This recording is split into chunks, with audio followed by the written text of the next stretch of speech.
Saudara-saudari yang terkasih, mengapa keluarga Nazaret disebut sebagai keluarga kudus? Hal ini disebabkan oleh karena ada Sang Maha Kudus, Sang Maha Cinta di dalam keluarga itu. Ada Allah, yakni Tuhan Yesus Kristus di dalam keluarga itu. Santo Yosef dan Santa Maria memusatkan hidupnya hanya kepada Allah, hanya kepada Tuhan, dan nyatalah mereka hanya mengarahkan hati, pikiran, dan jiwanya kepada Sang Maha Kudus dan Sang Maha Cinta. Sesungguhnya apa yang diteladankan oleh Santo Yosef dan Santa Maria itu juga berlaku bagi kita semua sebagai keluarga yang ingin berada di dalam kekudusan. Apabila keluarga kita ingin senantiasa dikenal sebagai keluarga kudus pun, pastilah itu juga dapat terjadi apabila kita senantiasa menghadirkan Sang Maha Kudus dan Sang Maha Cinta itu di dalam kehidupan kita. Cinta kasih dan kekudusan berjalan beriringan. Dan apabila cinta kasih atau kasih sayang itu senantiasa menjadi pusat hidup di dalam keluarga, maka niscaya keluarga kita akan berjalan dalam terang kekudusan. Sebab pribadi-pribadi yang senantiasa berada di dalam hadirat Allah, memusatkan hidupnya kepada Tuhan, yakni Tuhan kita, Yesus Kristus, yang adalah kasih.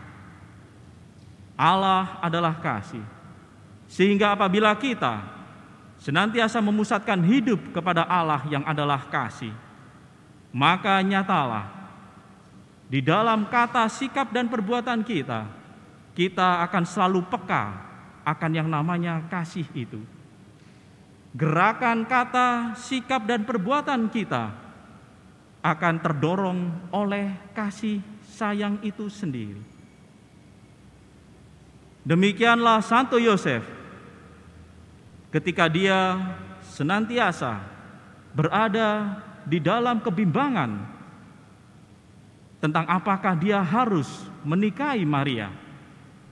Nyatalah oleh karena dia senantiasa berada di dalam pemikirannya, hati dan jiwanya terarah kepada Allah yang adalah kasih, dia peka untuk memilih yang disebut dengan kasih sayang itu.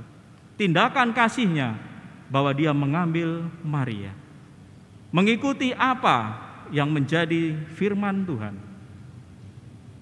Dan demikian pula Bunda Maria, oleh karena kasihnya kepada Allah, maka dia menerima sabda itu sehingga ia bersedia menjadi ibu dari Tuhan kita Yesus Kristus.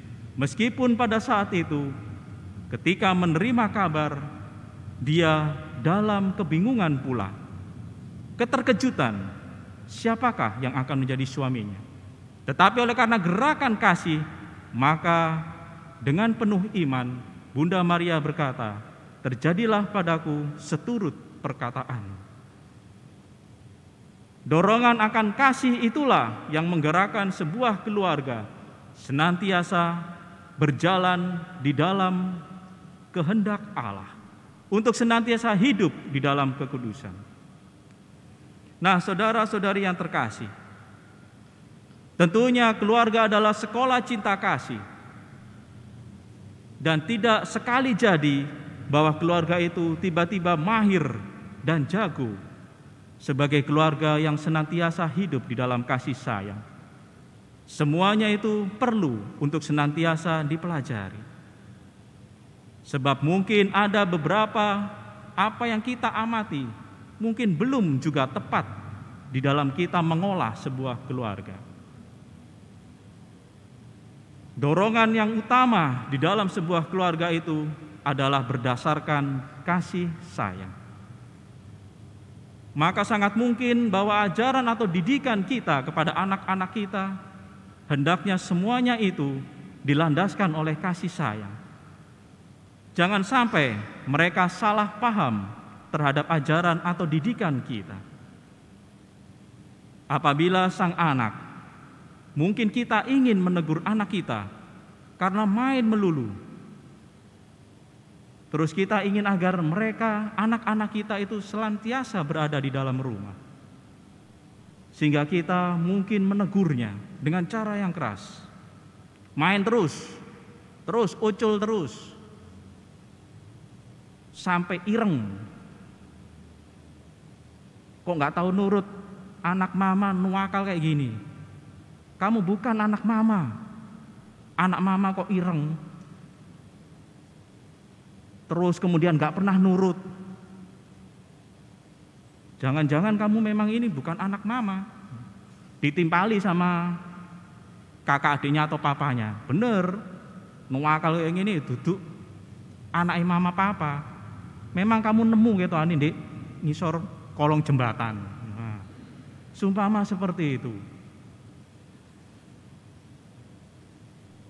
Anak tersebut merekam apa yang menjadi kata-kata teguran dari sang mama dan papa.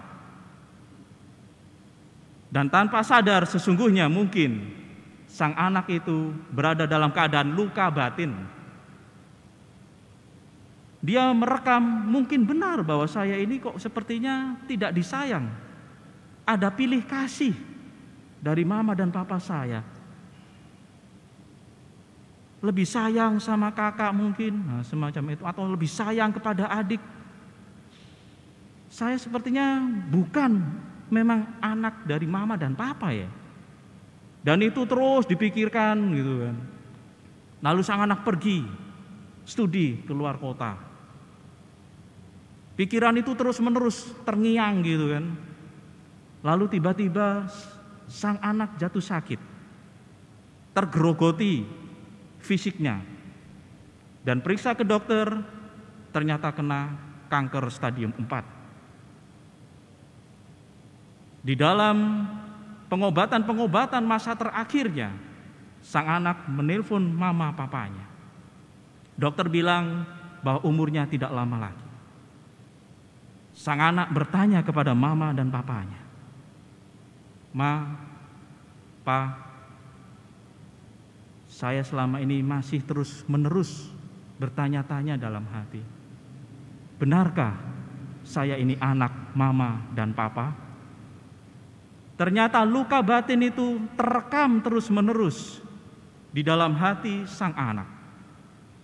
Hanya oleh karena teguran-teguran yang mungkin tanpa kasih, sifatnya candaan. Tetapi anak-anak bisa salah menafsirkan atau memahami apa yang menjadi ajaran kasih, ajaran kita yang standarnya mungkin tidak didasarkan oleh kasih sayang. Tentu mama papa yang mendengarkan pertanyaan dari sang anak seperti itu sedih dan terenyuh.